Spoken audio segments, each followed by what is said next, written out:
Mesdames et messieurs, chers internautes, bonjour.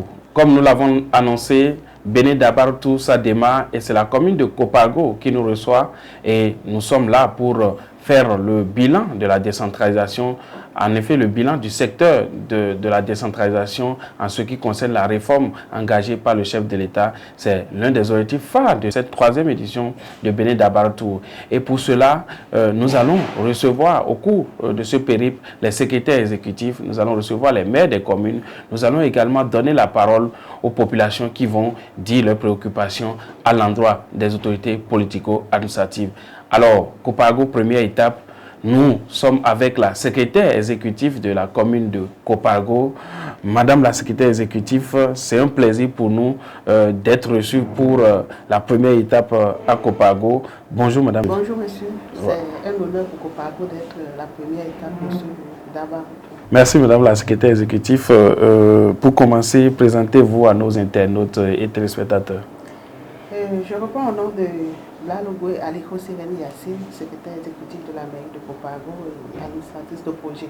D'accord. Alors, cela fait environ 1 an que vous êtes à la tête de l'administration communale de Kopago. Dites-nous, à votre arrivée à Kopago, quel était l'état des lieux en termes de gestion administrative, en termes de gestion technique de la commune? Merci bien.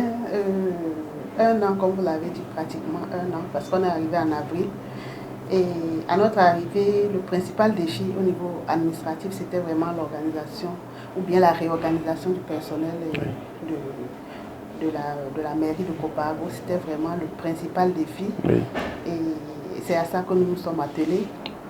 Et je profite pour remercier mes collaborateurs que j'ai trouvés ici, qui n'ont pas opposé beaucoup d'efforts dans le cadre de la réforme que nous avons mise en place. Nous les avons remis au travail, si on peut le dire. Ils travaillaient déjà, c'est clair, mais nous avons réorganisé les choses de telle façon que la productivité puisse augmenter.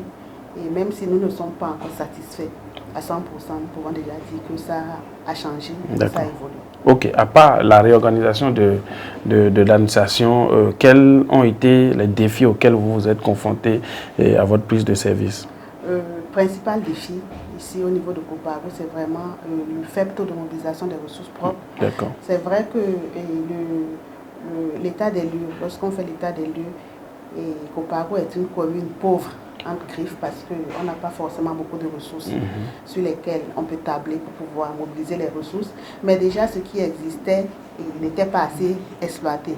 Donc, nous nous sommes mis à l'œuvre et depuis 2022 à 2023, nous avons quand même, nous sommes autour de 30 à 40% d'augmentation de mobilisation. D'accord, nous allons revenir sur les résultats. D'accord. Oui. Donc, ça a pris petit à petit. Oui. On a procédé quand même à des sensibilisations au niveau des populations. Et je pense que petit à petit, ça va. Ok. Alors, les premières actions, je note la réorganisation de l'administration, la mobilisation des ressources. Il y a eu quoi encore comme... Au-delà de ça, il y a eu aussi la communication. Parce que c'est bien de travailler, mais il faut aussi communiquer. Absolument. Voilà. C'est vrai que malheureusement, on n'a pas encore de responsable des services d'information au niveau de Kopago pour vraiment maximiser la communication. Mais on se débrouille quand même, surtout avec la mise en place des radios locales au niveau de Kopago. Oui. Et nous communiquons quand même sur ce que nous voulons faire en avance, surtout lorsqu'il s'agit de mobilisation des ressources. Et aussi pendant, et surtout après aussi, lorsqu'on fait par exemple des séances de réduction de comptes, la radio nous accompagne pour... D'accord. Notre souhait, c'est que Dabar devienne un partenaire de Kopago pour que les actions soient relayées au-delà de Kopago pour la diaspora et tout. Merci beaucoup, madame la secrétaire exécutive. J'aimerais savoir les difficultés, avant de venir aux difficultés, et l'impact de ces diverses actions que vous avez menées. Ok, l'impact déjà au niveau de l'administration même, c'est que... c'est vrai, je n'étais pas là avant, mais d'après ce que mes collaborateurs me disent, c'est que l'ambiance de travail quand même s'est améliorée. Les choses ont un peu changé. Les gens se sentent beaucoup plus impliqués et dans tout ce que nous faisons au niveau de l'administration, ils sont au courant. Il n'y a pas, comme on le dit, il n'y a pas de chasse gardée. Les informations sont partagées. Tout le monde sait ce qui se passe, comment ça se passe. et comment on compte améliorer les choses. D'accord. La principale difficulté au niveau des populations, c'est vraiment qu'ils ne comprennent pas encore forcément la réforme et qu'on a de petites difficultés à ce niveau-là. C'est vrai, de façon globale, ça va, mais il y a encore de petites réticences que nous notons sur le terrain. D'accord. Tout à l'heure, vous parliez de l'impact des actions que vous avez menées dans le sens de la mobilisation des ressources. Dites-nous quels sont les résultats, qu'est-ce qui a changé en un an après que vous ayez mis en œuvre votre réforme pour amener les populations à contribuer? Déjà, il faut relever, par exemple, pour aller de façon concrète, au niveau du marché, par exemple, il y avait des boutiques qui étaient en location, les gens ne payaient pas. Vous savez, et lorsque on est en face d'un politique, on a tendance parfois à ne pas vouloir payer les taxes, mais lorsqu'on est en face d'un technicien, quelqu'un de neutre, c'est pas toujours aussi facile, mais les choses ont évolué. Et par exemple, au niveau des loyers, nous recouvrons pratiquement 95% des loyers actuellement.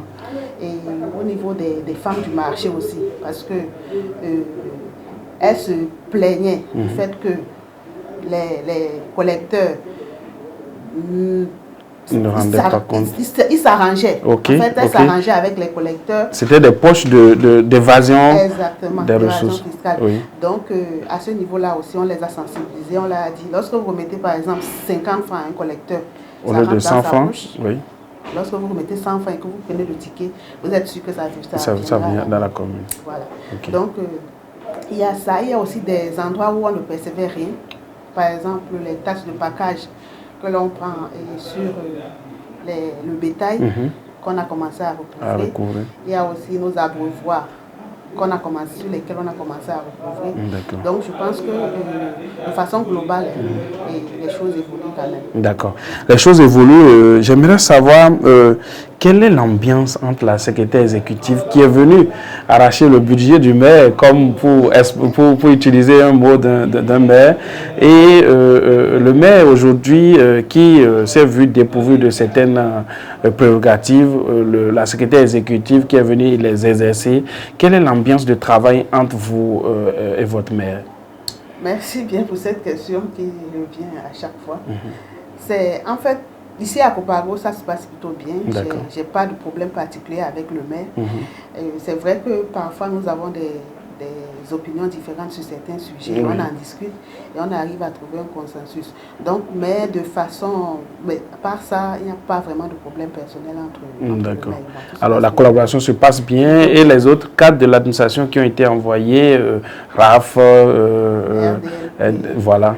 Ça se passe bien? Ça se passe bien, je dois dire que j'ai la chance au niveau de Copago, que ce soit avec les cadres qui ont été envoyés, ou bien que ce soit avec les collaborateurs. De façon globale, moi je suis plutôt satisfaite.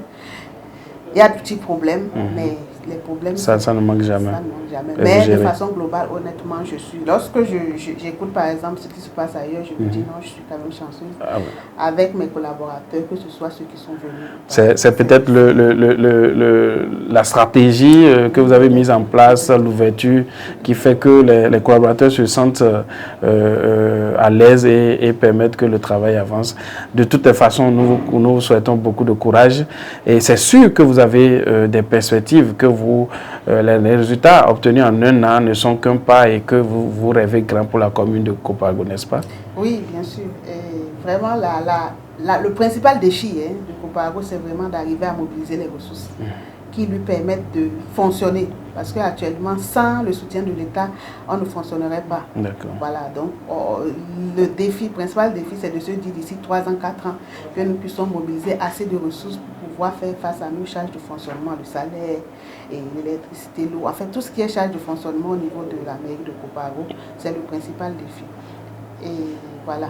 D'accord. Alors, Madame la secrétaire exécutive, nous sommes à la fin de cet entretien. J'aimerais savoir quel est votre mot à l'endroit de Dabarou, du groupe de presse Dabarou, qui a quand même initié cette tournée qui démarre par votre commune. Ok, merci beaucoup. Avant le mot à Dabarou, je voudrais profiter de votre média pour remercier d'abord mes collaborateurs, aussi bien ceux que j'ai trouvés sur place que les nouveaux cadres pour leur soutien et leur accompagnement, parce qu'on travaille vraiment main dans la main. Et remercier aussi le conseil communal, parce que depuis que je suis arrivée, et toutes les propositions que j'ai faites au conseil communal pour pouvoir améliorer les choses dans la mairie et on sont passées. Donc, remercier aussi le conseil communal, remercier les populations de Copago qui, tant bien que mal, nous soutiennent quand même. On a de petites résistances, mais de façon générale, tout se passe plutôt bien. Et enfin, remercier aussi le maire, parce que ce n'est pas toujours évident, et le remercier pour son soutien et pour son accompagnement de tous les jours. À l'endroit de Dabarou, je voudrais dire merci. Merci parce que Copago, c'est une petite commune. C'est une commune qui n'a pas forcément les moyens de communiquer autant qu'elle le veut. Et ça, c'est une plateforme que vous nous offrez, nous vous en sommes reconnaissants. Et nous espérons que dans les prochains mois, peut-être, nous trouverons les moyens d'entrer en partenariat avec vous pour permettre de vraiment... Parce que la communication, c'est tout. Hein. Vous pouvez travailler, si vous ne communiquez pas, vous n'avez pas encore, vous avez fait 50% de ce que vous faites. Donc, c'est vraiment... Parce que vous avez fait le premier pas vers nous, gratuitement, et c'est le lieu de vous dire merci et du courage pour la suite. Merci Madame la secrétaire exécutive de la commune de Copago. Je le rappelle, elle s'appelle Yacine Blalogwe. Nous étions avec elle, elle nous a fait le point des actions qu'elle a menées à la tête de la commune de Copago, les défis qu'elle compte relever, les difficultés, et elle a tiré un chapeau à ses collaborateurs, à la population et au maire de la commune de Copago pour son accompagnement. Elle souhaite également que dans les tout prochains jours, qu'on puisse avoir un partenariat avec sa commune afin de faire la visibilité autour des actions. Mesdames et messieurs, c'était Bénin Dabartou, étape numéro 1, commune de Copago. Nous sommes ensemble pour la suite. À tout à l'heure.